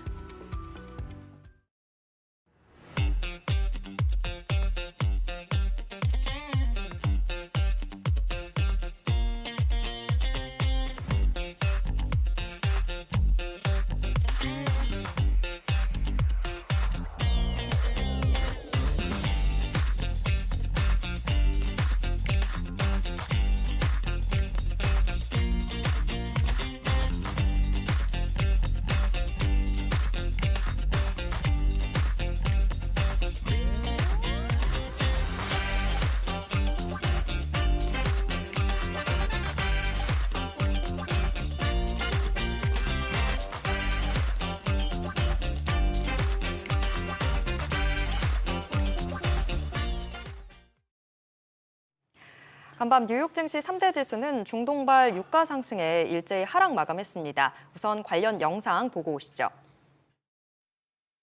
Now we have this potential for an energy shock. I don't think anyone really knows where it's going to end up. And we know that the transmission mechanism as it relates to energy prices into goods prices, for example, that's a lot more quicker than, say, tariffs, if you will. So I think we're going to have a situation, even when we look at PPI, the financial components, the healthcare components, January PCE is going to be pretty firm. So I think we're going to have this inflation that investors are going to have to come to grips with, and I think that could be problematic for risk moving forward. 네, 미국산 석유 구매 확대가 미중 정상회담 의제로 검토 중인 가운데 중국 입장은 어떨지 박승찬 용인대 중국학과 교수님과 함께 나눠보도록 하겠습니다. 교수님 안녕하십니까? 안녕하십니까? 네, 저희 제작진 항상 일을 잘하지만 정말 오늘 또 일을 너무 잘했다. 아주 박승찬 시기적절한 교수님이 타이밍에. 그렇죠. 이렇게 딱 양회가 개막하고요. 지금 미국과 이란의 분쟁 속에서 끼어 있어서 메시지를 자꾸 뭔가 던지고 있는 중국에 대해서도 여러분 궁금하신 분들 중국의 스탠스 이런 이야기 오늘 다 한번 풀어보면 정말 너무 다 좋을 것 같습니다. 털어보도록 교수님 하겠습니다. 반갑습니다. 네, 속내를 싹싹 긁어서 예. 공유해 보도록 하겠습니다. 진짜 중국 이야기 궁금해하시는 분들 많거든요. 네. 하나씩 먼저 해보도록 하겠습니다. 자, 먼저 일단 전인대. 오늘 전인대가 이제 있었습니다. 그러다 보니까 여기서 이제 성장률 이야기가 나왔어요. 네네네. 4% 이야기가 나왔습니다. 이게 지금 충격이라는 이야기가 많습니다. 예. 공속 성장은 뭐 끝이 났다 이렇게 좀 받아들여야 되는 거죠? 그렇죠. 일단은 뭐 사이즈가 커졌잖아요. 네. 옛날처럼 10% 성장을 한다는 게 말이 안 되는 건 맞고요. 일단은 시장에서 받아들이기에는 91년도 그러니까 천안문 사태 그 당시 때 4%였는데 그리고 쭉쭉쭉쭉 올라가지고 세계 경제의 넘버 2까지 갔는데 맞아요. 이제 지금 이제 이번에 목표치를 4.5%하고 5%이 밴드 구간을 지정을 했습니다. 그럼 사실 이번에 이렇게 발표한 건 저희 이제 전문가 입장에서는 매번 이것을 팔로우를 하고 지금 분석한 입장에서는 매우 예견되어 있었던 부분들입니다. 왜냐 그러면 중국 양회 전인대에서 총리가 이제 발표를 이제 정부 업무 보고를 하는데 핵심이 이제 몇 % 성장할 거냐 이거잖아요. 네. 근데 이게 보통 어떠한 채널을 통해서 이제 그게 만들어지냐면 중국 31개 성, 시, 자치구, 그러니까 중국의 지방 정부가 1, 2월 달에 지방 양회라는 걸 합니다. 네. 그래서 쭉 나열을 합니다. 그쵸. 그리고 중간치를 가지고 나왔는데 그 중간치가 올해가 5.1이었습니다. 올해. 이게 또 지금 2년 전이면 5.4였고요. 작년만 해도 5.26이었습니다. 그러니까 5.1이라는 것은 그만큼 경제가 안 좋다라는 거고요. 네. 이 내용을 좀 보면 31개 중에서 뭐 이제 18개가 전년 대비 다 낮게 설정을 했어요. 자, 그래서 무슨 말이냐면 5.1%이기 때문에 보수적으로 낮게 하기 때문에 제가 볼 때 한 4. 제가 어떻게 전망이 4.8에서 4%는 간다. 4%대. 4.8에서 5 정도를 잡았는 근거가 지금 지방 양의 스토리가 있었다. 자, 그러면 근데 갑자기 4.5에서 4.5% 오로 간 것은 지금 이란 사태가 터진 배경이 크다라고 저는 보고요. 자, 그러면 이번에 그러면 일단은 낮은 것만큼 이게 어떠한 속내가 있느냐라 봤을 때 크게 두 가지입니다. 일단은 첫 번째 뭐 앞에서 말씀드렸다시피 대내외적인 상황이 녹록치 않다.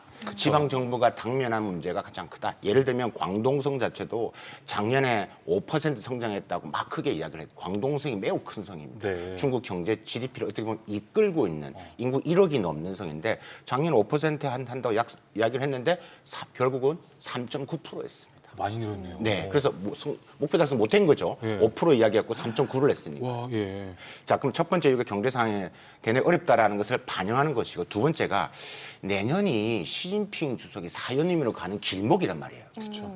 근데 이걸 목표치를 높게 잡겠다 이루어지지 못한 것과 적당히 조금 낮게 잡고 달성한 것과는 전략이 다른 거죠. 그 컨센을 좀 내려놓고. 내려놓은 거죠. 예, 그래서 이제 그 두 가지 함의가 들어가서 이번에 이 밴드 구간, 중국 정부가 하는 스타일은 밴드 구간을 한다든가 혹은 전후 이런 식으로 했고 작년 같은 5% 내외란 말을 네. 했었거든요. 자, 그런 측면에서 의미가 있다라고 알겠습니다. 말씀드리겠습니다. 네, 이렇게 또 성장률 목표치는 뭐 여러 이슈로 낮아지긴 했어도 AI나 로봇 같은 첨단 산업들에 대한 이 연구 개발 예산 증액 이 폭 자체는 유지되는 것 같더라고요. 네. 그러면 그만큼 다른 거는 다 몰라도 AI 플러스 전략 이것만큼은 훨씬 더 가속화하겠다. 이런 식으로 저희가 받아들이면 될까요? 그게 팩트고 그게 중국이 돌이킬 수 없는 가야 되는 길이라고 어쩔 수 없이 생각합니다. 가는 어쩔 길이죠. 수 없다. 이제 미국이 마음을 먹었기 때문에 조금 전에 이 미국의 지금 반도체나 AI 부분에서 지금 규제 이야기 나왔지 않습니까? 절대 미국은 대중국의 첨단 반도체라든지 AI 부분들을 규제를 풀지 않습니다. 맞아요. 미리 말씀드리면 3월 30일 날 트럼프 방문한다던데요. 방중하면 그때 저 좋은 결과 나옵니까? 기대하지 안 하시는 게 좋습니다. 예, 일단은 그거부터 제가 먼저 그러니까 결론부터 던지고 말씀드리겠습니다. 예. 예. 그리고 그렇다는 말씀을 하셨기 때문에 맞습니다. 그렇습니다. 이번에 총리가 정부 업무 보고를 1시간 7분 30초 했습니다. 제가 그걸 전체 다 봤는데 AI라는 단어가 한 7차례 등장을 하죠. 7차례. 예, 7차례 등장하고 또 그게 어떤 이야기가 나오냐면 미래 기술에 대한 이야기를 강력하게 이야기를 하고 있습니다. 미래 기술은 중국이 이야기하는 6대 전략 기술이 있습니다. 그게 뭐냐면 6G, 양자과학, 바이오 제재, 바이오 이제 제조, 그다음 BMI라고 하죠. 내 기계 인터페이스하는 예. 뇌과학적 분야죠. 그다음에 수소 및 핵 융합, 그다음에 휴머노이드 로봇, 우리가 피지컬 AI라 다 하네요. 예, 요 분야에 대한 부분들을 집중 언급을 했습니다. 리창 총리 말에 보면 이미 AI는 이미 자기가 선두그룹이 있다라고 이미 못을 받고 시작을 합니다. 예, 그러니까 이제 한국은 경제 상대적으로 보질 않는다는 이야기입니다. 사실 맞기도 해요. 치 분야, 반도체 분야에서 결정적으로 많은 부분에서 성과를 냈다. 이런 식으로 언어를 썼습니다. 그래서 업무보고에서 AI가 7차례 등장을 합니다. 그래서 아까 제가 미래 기술 이거 언급됐고요. 그다음에 또 하나가 AI 응용 분야인데 그러면서 이제 아까 AI가 선두그룹 있다라고 했는데 휴머노이드, 피지컬 AI 분야에서 이 실제적인 응용 산업화 부분들을 더 가속화시키겠다. 즉 피지컬 AI를 빠르게 성장시키겠다라고 얘기를 했고요. 올해가 또 우리 양해를 보는 관전 포인트가 전 세계가 주목하는 이유 중에 하나가 15차 5개년기 시작하는 연도입니다. 예. 거기가 있는데 거기가 이제 내용을 전체 보면 AI가 한 53번 등장을 합니다. 네. 그런 부분이 있었기 때문에 앞으로의 방향성은 무조건 이쪽으로 간다라고 보시면 되고 투자의 방향도 지금 말씀드린 분야를 그렇죠. 생각하시면 되겠습니다. 네, 뭐 고속 성장은 끝났지만 오히려 그 4%라는 숫자를 AI와 휴머노이드 등에 더 집중할 중국의 모습도 우리가 아마 그려보는 시간이 아니었나 좀 생각이 듭니다. 이제 현안으로 좀 바로 들어와 보겠습니다. 지금 미국과 이란의 분쟁 그리고 그 사이에서 중국의 이야기입니다. 자, 지금 미국이 엄청나게 중국 압박을 가하고 있습니다. 지금 중국 스탠스는 어떻다고 판단하세요? 중국 속내를 냈습니다. 전쟁한 건 오케이. 근데 대부분의 매체에서 중국이 가장 타격을 많이 받을 거라고 생각하잖아요. 베네수엘라부터 시작해서. 네, 맞습니다. 왜냐하면 전략적 파트너고 예. 시진핑 주석의 1대1로의 거점이 이란이고 지금 중동을 싹 전부 다 지금 다 끌어올고 있는데 이런 문제가 생겼기 때문에 그다음에 뭐 우리가 원유 문제도 얘기를 하는데 사실 중국의 속내는 그런 부분도 있지만 지금 또 하더란 속내에서는 또 가져올 이익적인 요소들 또 다른 우리가 얻을 수 있는 게 있구나라는 속내가 있다라는 것들이죠. 일단은 그 속내가 뭐냐면 일단 이게 길어지면 안 됩니다. 오케이. 지금 하는데 출구 전략이 빨리 나와야 된다. 미국이 하려면 뭐 해라? 빨리 정리해라. 그러니까 중국 입장도 오히려 좀 종전을 빨리 나오는 빨리 게 하는 좋다. 거예요. 조건이 뭐냐면 절대 근데 친미 정권이 들어서면 안 된다라는 거죠. 그러니까 지금대로 그대로 가야 되는데 우리가 지금 나오다시피 친미 정권을 만드는 건 쉽지 않다라고 나오잖아요. 그죠? 자, 그럼 이제 그런 단기적으로 끝나고 지금에 있는 그 선상에서 반중 정부가 그러니까 친중 정부가 올라선다라는 강에서 중국 정부는 이런 속내를 갖고 있습니다. 만약에 이렇게 빨리 출구가 되면 지금 일단 미국이 전체적으로 다 지금 중동에 지금 군사가 집중되어 있는데 그렇죠. 대만 문제, 전략적 공간이 넓어지는 것들이죠. 아, 미국이 저런 식으로 때리는구나. AI를 저렇게 활용하는구나. 라는 것들을 계속 이제 접목을 하는 겁니다. 첫 번째고. 두 번째가 이렇게 이제 단기적으로 끝나고 친중 정부가 들었으면 중국에 대한 의존도가 더 높아집니다. 지금 80% 저렴한 가격을 막 사가지고 가잖아요. 80%를 지금 한 10%, 20% 저렴한 가격을 가져가는 미국이 제재에 의해서 그럼 더 싸게 줄게. 중국이 더 싸게 이란의 원유를 앞으로 더 가져갈 수 있다라는 포석. 또 세 번째가 지금 트럼프 반발이 심하잖아요. 뭐 지금 그린란드 이슈도 있었고, 그러니까 글로벌 사우스에 지금 내가 리딩 국가로서 하고 있는데 반미 여론이 될 수 있다라는 생각이 있기 때문에 이것도 하나의 얻을 수 있는 카드다라고 생각하고 네 번째는 이제 다 정리하고 어쩌면 나면 이제 새로 재건하려면 결국 중국 자본이 들어와야 되고 중국이 도움을 받아야 된다. 그러면 우리가 들어가서 지어주고 우리의 바닥으로 더 만들자라는 것들이죠. 문제 하나는 더 뭐냐면 중국 정부가 그전에 돈을 많이 풀어놨다고 인프라를. 이번에 저는 이렇게 생각합니다. 지금 뭐 전문가만 다르겠지만 미국이 지금 이란을 제재한 부분에서 가장 네타냐후 총리가 가장 이스라엘이 가장 어떻게 보면 숨은 마크의 승리자라고 하고 그렇죠. 미국이 아니다라는 거거든요. 예, 맞아요. 그러면 이제 공습 5일 전에 통화를 했는데 아마도 제 생각은 이랬을 것 같습니다. 네타냐후 총리가 트럼프 대통령이 지금 다 모여 있는데 이란에 지금 때려야 됩니다. 이번에 안 하면 지금 이란의 중국화가 너무 지금 심화됩니다. 지금 뭐 트럼프 당신이 지금 중국 잡으려고 저렇게 하지 않느냐고 이렇게 해서 확실히 이번에 할 수 있는 좋은 기회다. 화면에 각오를 하면 다 정리되면 우리가 민주정권을 만들면 중국의 이란의 중국화는 없앨 수 있습니다. 그래? 그래서 핵 문제 트럼프 대통령이 공습한 게 핵 문제도 있지만 두 번째가 뭐 결국 중국을 잡겠다. 그렇죠. 확산을 막겠다라는 속내도 있다라는 거죠. 근데 지금 뭐 외신 보도긴 한데 중국이 호르무즈 해협 통하는 에너지 운반선들 통행 위해서 이란하고 협의를 진행 중이다. 뭐 이런 이야기들 나오잖아요. 중국만 통과시켜주겠다? 네. 그런 걸로 보면 미국이 생각했던 대로 지금 뭔가 안 흘러가고 있고 그래서 과연 방중한다고 했었던 이슈들이 좀 연기된다거나 이렇게까지 확산되진 않을까요? 방중과는 연결이 지금 방중하는 것은 미국과 중국이 서로 원하기 때문에 할 수밖에 맞아요. 없고 다음 주 토요일 날, 다음 주 주말에 이제 프랑스 파리에서 이제 경제성이 만나잖아요. 뭐 결론적으로 말씀드리면 저는 진행될 거라 보고요. 모든 그러니까 어떤 지금 분쟁의 그 막후의 배경에는 결국 미국과 중국의 계속 보이지 않는 줄다리기가 이어지고 네. 있다라는 것을 아시면 될 것 같고 지금 이란 입장에서 그러니까 중국 입장의 스탠스가 애매모호한 겁니다. 뭐 적극적으로 지금 뭐 다도한다 뭐 이런 멘트가 아니라 지금 어정쩡한 거죠. 예. 그럴 수밖에 없는 게 지금 아시겠지만 지금 이 걸프 국가들도 중국제 어떻게 관계 속에 있기 때문에 지금 걸프 국가들도 지금 중국 보고 중재자 역할을 하라는데 쉽지가 않은 거죠. 중재자 가겠다. 근데 중국은 외교 원칙에 3가지 원칙이 있습니다. 첫 번째는 기본적으로 일단 평화를 이야기합니다. 네. 중재자. 근데 그러면서 같이 쓰는 단어가 뭐냐면 우리가 유엔 헌장 이야기를 하고 국제법을 이야기합니다. 중국 유엔 좋아하잖아요. 네, 유엔 좋아합니다. 그 얘기를 하면서 두 번째, 절대 군사 투입 안 합니다. 세 번째, 경제적으로 의존하게 만들어 버립니다. 이런 절차로 가고 있기 때문에 지금 상태가 우리가 보고 있는 게 크게 나다라고 보시면 될 것 같고 결국은 이제 지금 이 상태 우리가 그러니까 이란하고 중국은 동맹은 아니기 때문에 근데 가입은 최소화하되 네. 이제 이게 잘만 되면 그림대로 흘러간다면 영향력은 더 커질 수 있다라고 이제 보는 거고 아까 미중 간의 지금 부분들은 저는 될 가능성이 지금 높다라고 보여요. 왜냐하면 지금 미국도 필요하고요, 중국이. 그쵸. 중국 입장에서도 어쨌든 간에 미국이 제재를 하지만 어쨌든 안정적인 관리가 돼야지만 지금 계속 안 그래도 경제가 힘들기 때문에 네. 조금 숨 쉴 수 있는 공간을 만들 수 있는 틈을 만들 수 있다. 네, 좋습니다. 일단 미국과 이란 분쟁이 벌어진 상태 그리고 마침 JP모건에서도 오늘 25일이라는 시나리오를 두고 앞으로 이 원유와 어떤 시나리오가 나올지 이야기를 최대 25일 한번 이런 이야기를 나눠봤는데 그 25일 지나면 딱 이제 중국과 미국 정상회담이 시기가 딱 딱 오죠. 나옵니다. 그래서 네. 이때 어떤 아젠다들이 왔다 갔다 할지가 상당히 많이 궁금합니다. 네. 그래서 미국은 최대한 많이 유리하게 만들어 놓고 가려고 하는 전략인 것 같아요. 네. 야, 생각도 하지 마 이런 거죠. 네. 네.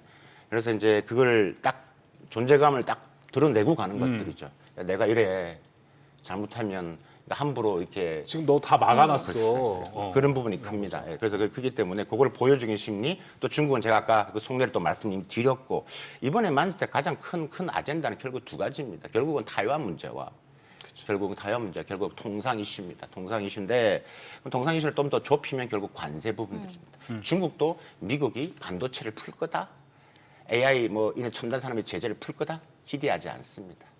이미 기술 자립을 하려고 생각을 마음을 먹었고 그래서 뭐 흔히들 이야기하듯이 트럼프 대통령이 2019년도 중국 제재하는 그 지난 7년 동안 중국 기술 자립 속도가 엄청 빨라졌고 이번에도 올해 양해에서 10대 의무, 그러니까 해야 될 중에 하나가 기술 자립, 그것을 계속 강조를 하고 있다라고 말씀을 드릴 수 있을 것 같고 하나씩 말씀드리면 타이완 부분에서는 이번에 정부 업무보고에서 타이완 이슈가 됐는데 조금 좀 눈에 들어오는 장면이 있습니다. 뭐예요? 뭐냐면 첫 번째가 이제 뭐냐면 작년 같은 경우에도 대만 독립을 뭐 부추기는 세력에는 적극 반대한다라고 했는데 이번에는 아예 뭐 타격하겠다 이런 좀 강한 의조가 등장을 하기 더 시작합니다. 올라갔어요? 예. 와, 그렇군요. 그러니까 이제 이번에 중국의 목적은 만나서 확실히 뭘 해야 되냐면 트럼프 입을 통해서 뭐 미국은 원래부터 하나의 중국을 지지한다 이야기를 했기 때문에 대만의 독립을 반대한다 이런 말이 나오기를 더 구체적인 언어로 하는 거죠.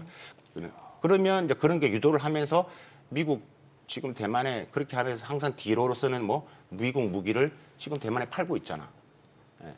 팔지 말라는 거죠. 그러니까 이런 부분에서 어느 저 스탠스에 표명을 해주기를 원하는 거죠. 이게 매우 중요합니다. 이게 매우 중요합니다. 왜냐하면 내년에 2027년도가 뭐라고요? 두 가지 의미가 있습니다. 2027년도는 인민해방군이 생긴 지 100년이 되는 연도고요. 또 하나가 시진핑의 사연임으로 가는 딱 그 길목에 있는 연도입니다. 그래서 이번 양해에서도 국방비가 7% 성장했다는 이야기가 나오는데요. 예. 사실 많이 하네. 그렇죠. 금액으로 보면 많이 하는데 지난 3년 동안 연속으로 7.2% 했습니다. 또 줄어들었습니다. 조금 이제 미국 보라는 거죠. 그렇죠. 이불로 이제 그런 스탠스를 취하고 있다라는 부분들이죠. 그래서 대만에 대한 이야기를 이제 스탠스를 좀 더 강력하게 요구를 할 겁니다. 이게 가장 명분이다. 그다음에 관세 부분들은 또 펜타닐 관세라든가 그렇죠. 관세를 풀어야 되는 거죠. 지금 왜냐하면 일단 해제된 상태니까. 관세가 피부로 가장 와닿는 겁니다. 맞아요. 중국이 경제 성장하기 위해서는 소비가 첫 번째지만 두 번째가 수출이 중요하기 때문에 이래야지만 중국이 성장률을 이끌어낼 수 있고 성장률 가야지만 일자리가 만들어지고. 진짜 야, 두 가지 아젠다. 뭐 대만 이야기와 통상 이야기를 좀 해주셨는데 둘 다 엄청나게 각을 세우고 만날 것 같아서 합의가 될까? 과연. 이런 부분이 네. 또 예측이 되고 미리 우리가 관전 포인트들도 알게 된 것 같아가지고 아주 뜻깊은 시간이었습니다. 교수님과의 이야기는 여기서 마무리하도록 하겠습니다. 오늘 말씀 고맙습니다. 감사합니다. 너무 아쉽네요. 끝내기가. 그렇죠? 네. 늘 시간이 부족한 것 같아요. 맞습니다. 자, 오늘 머니쇼 플러스 저희가 준비한 소식은 여기까지입니다. 모든 투자 판단의 책임은 투자자분들께 있다는 점 알려드립니다. 여러분의 모든 경제 SBS 비즈가 함께하겠습니다. 저희는 다음 주 월요일 오후 3시 30분에 다시 찾아뵙겠습니다. 고맙습니다.